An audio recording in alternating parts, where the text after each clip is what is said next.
السلام علیکم ورحمۃ اللہ۔ ترجمہ تفسیر القرآن الکریم،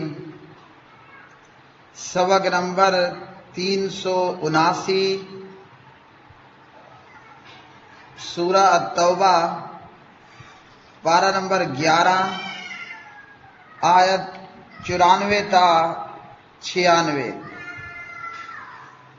اعوذ باللہ من الشیطان الرجیم۔ یعتذرون الیکم اذا رجعتم الیہم قل لا تعتذروا لن نؤمن لکم قد نبأنا اللہ من اخبارکم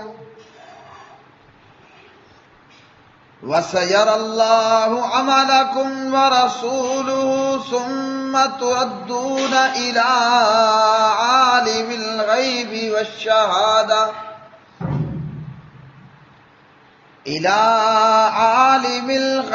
وَالشَّهَادَةِ فَيُنَبِّئُكُم بِمَا كُنتُمْ تَعْمَلُونَ۔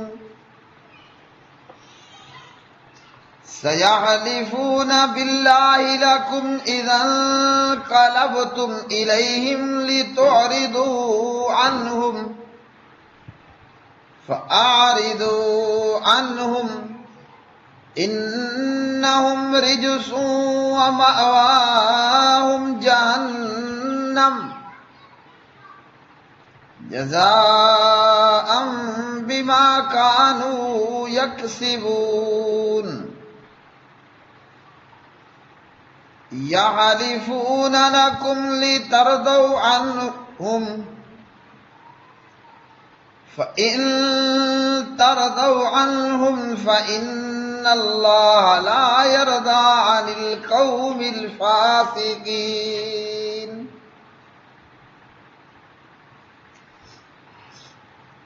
تمہارے سامنے عذر پیش کریں گے جب تم ان کی طرف واپس آؤ گے، کہہ دیجئے عذر مت کرو،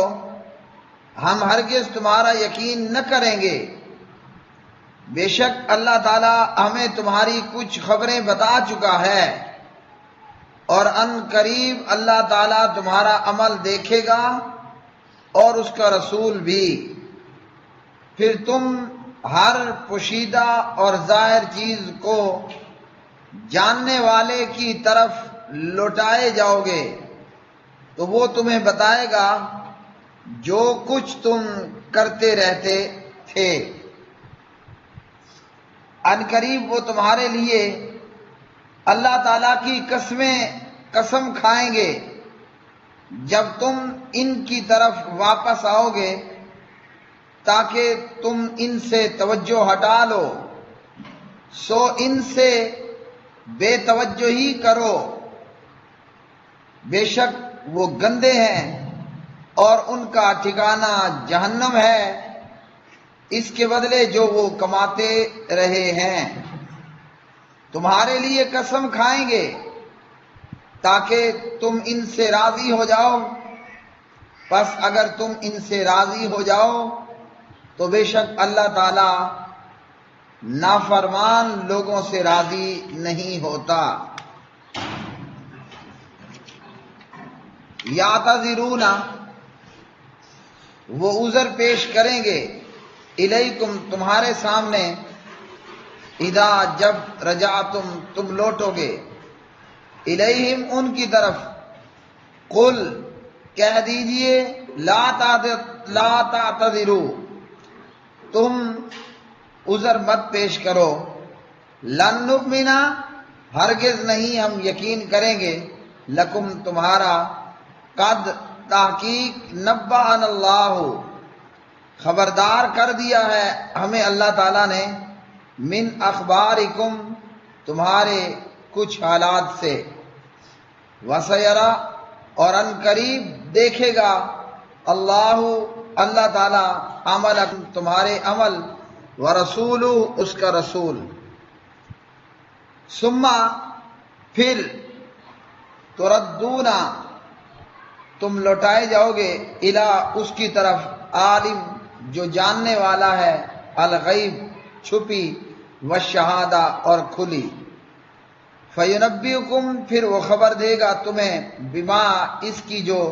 کنتم تھے تم تعملون عمل کرتے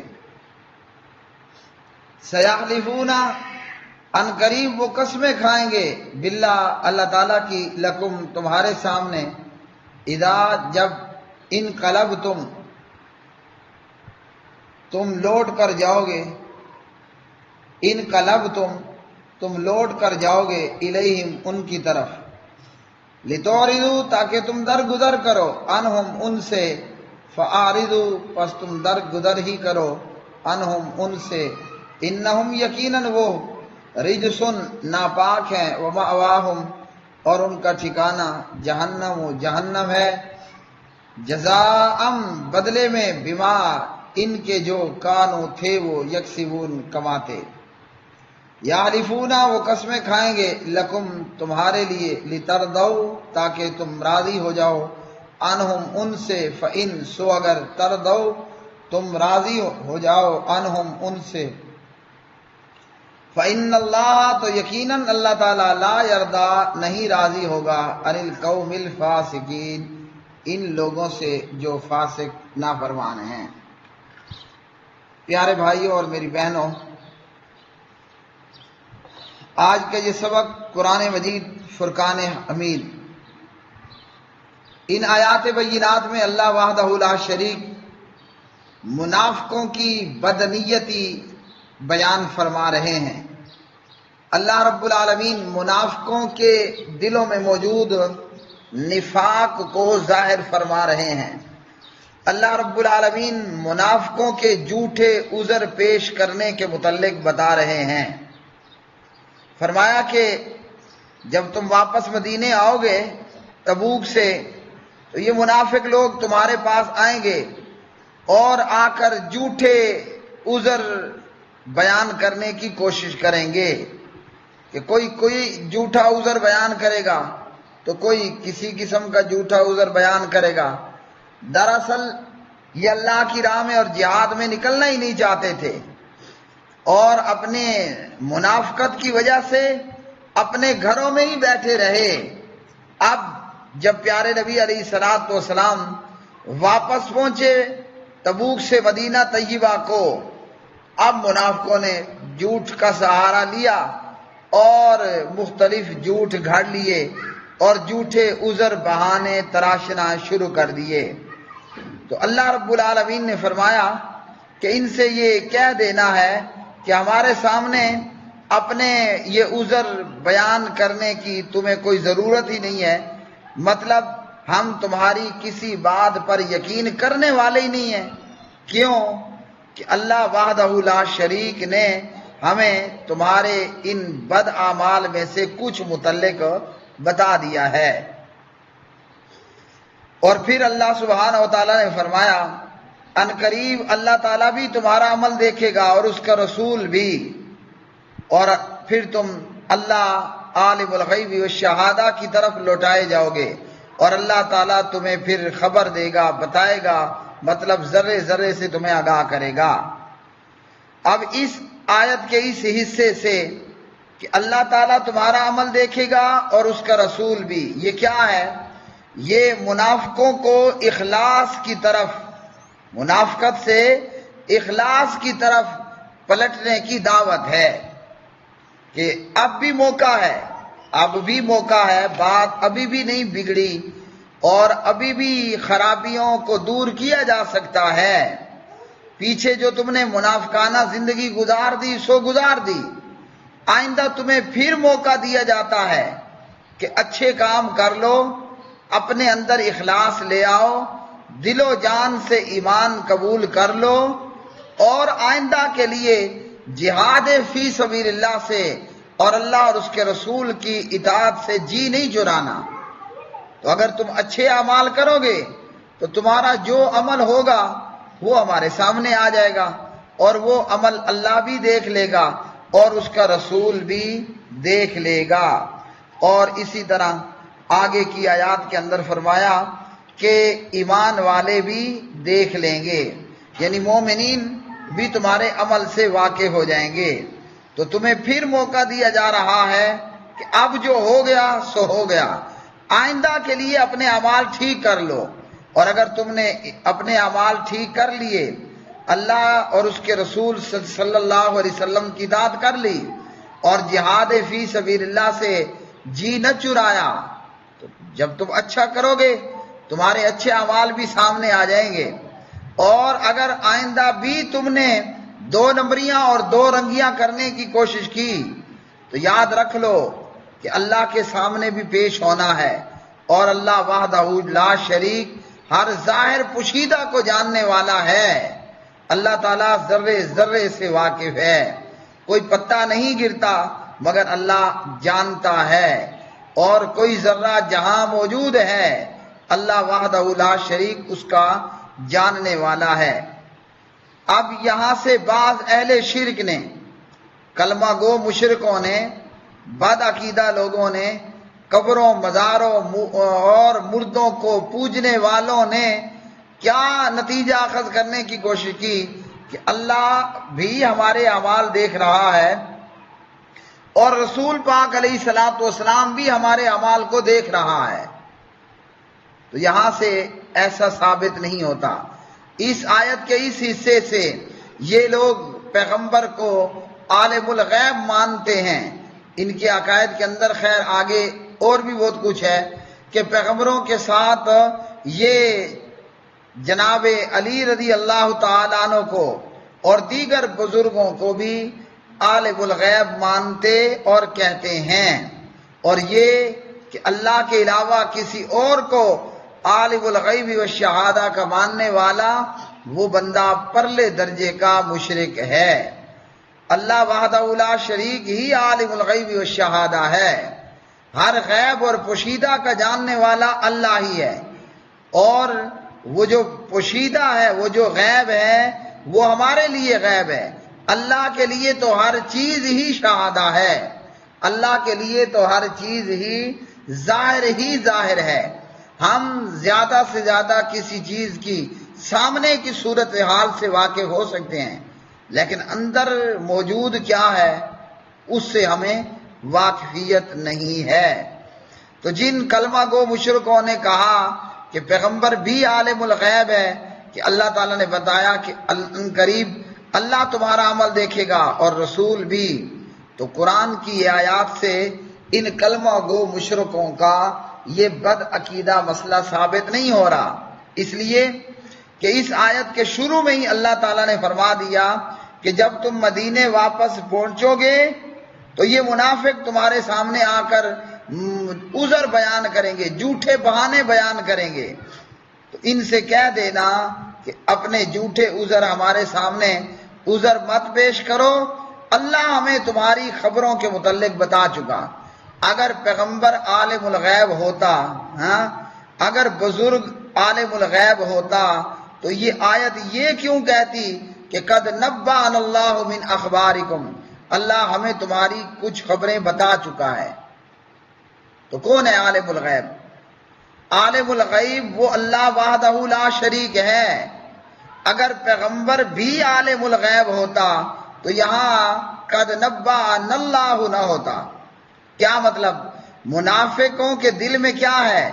ان کے بہانوں میں کیا جھوٹ ہے، یہ تو اللہ نے پہلے ہی خبر دے دی۔ تو خبر اس کو دی جاتی ہے جو علم نہ رکھتا ہو، خبر کسے پہنچائی جاتی ہے جو نہ جانتا ہو، اور خبر کس نے پہنچائی ہے؟ اللہ نے۔ تو خبر پہنچانے والا ہوا عالم الغیب، اور جنہیں خبریں پہنچائی جا رہی ہیں، جنہیں خبریں بتائی جا رہی ہیں، وہ عالم الغیب نہیں ہیں، ان کو تو غیب پر مطلع کیا جا رہا ہے۔ تو عالم الغیب ہوا غیب کا جاننے والا، اور وہ ہے اللہ، اور جس کو بتایا گیا غیب تو وہ ہے جس کو غیب سے مطلع کر دیا گیا۔ اور پھر اسی طرح ان آیات میں اللہ رب العالمین نے فرمایا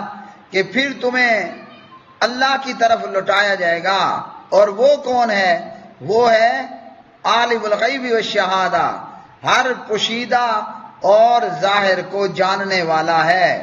تو یہاں بھی یہی بتا دیا کہ اللہ ہی عالم الغیب ہے۔ اور اسی طرح آگے کی آیات میں فرمایا کہ اگر تم ان کے جھوٹے عذر بہانوں سے راضی بھی ہو جاؤ، اللہ رب العالمین ان نافرمانوں، ان فاسقوں سے راضی ہونے والا نہیں ہے۔ اس لیے کہ کوئی پیغمبر ہو، نبی ہو، ولی ہو، علی ہو، امام ہو، پیر ہو، فقیر ہو، وہ تو یہی جان سکتا ہے کہ بندہ اپنی زبان سے بڑی قسمیں کھا رہا ہے، بڑا رو رہا ہے، ہاں جی بڑی گریہ کر رہا ہے، ہم اس کی زبان پر ہی اعتبار کر لیں گے، اس کے دل میں کیا ہے وہ اللہ ہی بہتر جانتا ہے۔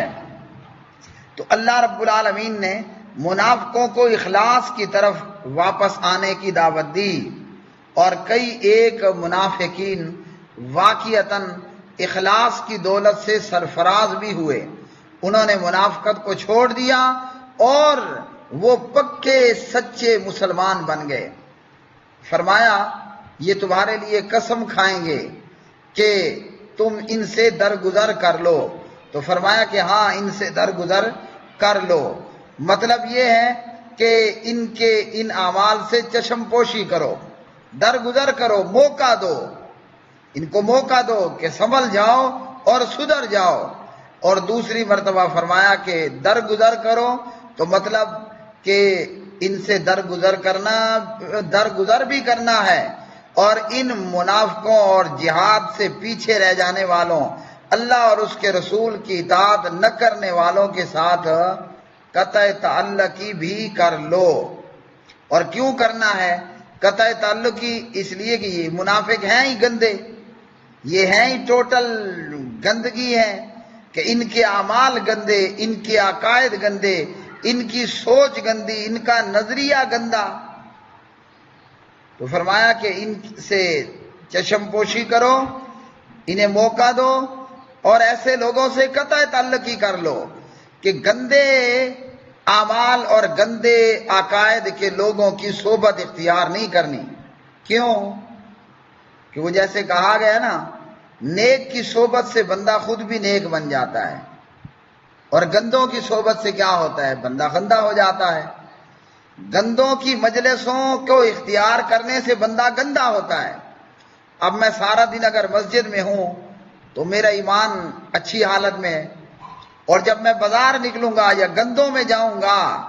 تو میرے ایمان کا لیول خراب ہوگا اور کمزور ہو جائے گا۔ تو فرمایا کہ ان سے درگزر بھی کرنا ہے، ان کے اعمال سے چشم پوشی بھی کرنی ہے، اور ان سے قطع تعلقی بھی کرنی ہے، ان کی محفلوں، مجلسوں اور بیٹھکوں کو اٹینڈ بھی نہیں کرنا، کہ گندے لوگوں کی صحبت سے گندے اثرات پڑتے ہیں، اور نیک لوگوں کی صحبت سے نیک اثرات بندے پر پڑتے ہیں۔ اور جب پیارے نبی علیہ السلام آئے تو بے شمار منافق آئے، کوئی کہہ رہے میری نانی مر گئی، تو کوئی کہہ رہے میری اماں کے پیٹ میں درد تھا، کوئی کہہ رہا ہے کہ جناب میری بیوی کا بچہ پیدا ہونے والا تھا، کوئی کہہ رہا تھا جناب مجھے اپینڈکس نکل آئی تھی۔ مطلب کہنے کا یہ ہے جو اللہ رسول کی اطاعت نہیں کرنے والے تھے اور جہاد فی سبیل اللہ تبوک سے پیچھے رہ جانے والے تھے، جتنے منہ اتنی باتیں، مختلف بہانے تراش رہے تھے،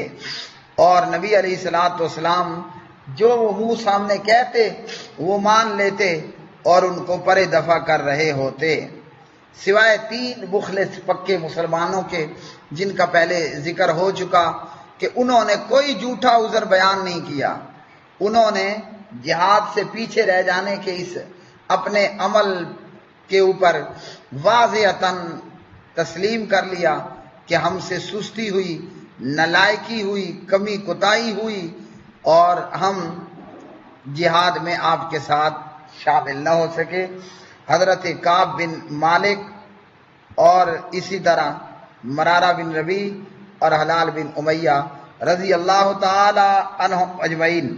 پھر ان 3 لوگوں کو سزا بھی ہوئی، اور انہوں نے سچے دل سے توبہ بھی کی، اور اللہ نے ان کو معاف بھی کر دیا۔ اللہ ان سے راضی ہوا، یہ اپنے رب سے راضی ہوئے، اور رہ گئے جھوٹے بہانے تراشنے والے، تو پھر ان کے لیے جہنم کا عذاب ہے، اور جہنم میں درک اسفل کے اندر کہ سب سے نچلے اور گھٹیا مقام پر یہ اللہ اور اس کے رسول کی اطاعت نہ کرنے والے اور جہاد فی سبیل اللہ سے جی چرانے والے لوگ۔ فرمایا کہ اگر تم ان سے راضی بھی ہو جاؤ تو اللہ رب العالمین ان منافقوں سے راضی ہونے والا نہیں ہے۔ اللہ ان سے، ان نافرمانوں سے راضی ہونے والا نہیں کہ جس کے منہ پر کچھ اور ہے، جس کے دل میں کچھ اور ہے، جس کے منہ پر کچھ اور ہے اور جس کے دل میں کچھ اور ہے۔ اللہ وحدہ لا شریک سے دعا ہے کہ پاک پروردگار ہم گنہگاروں کو، ہم کمزوروں کو، ہم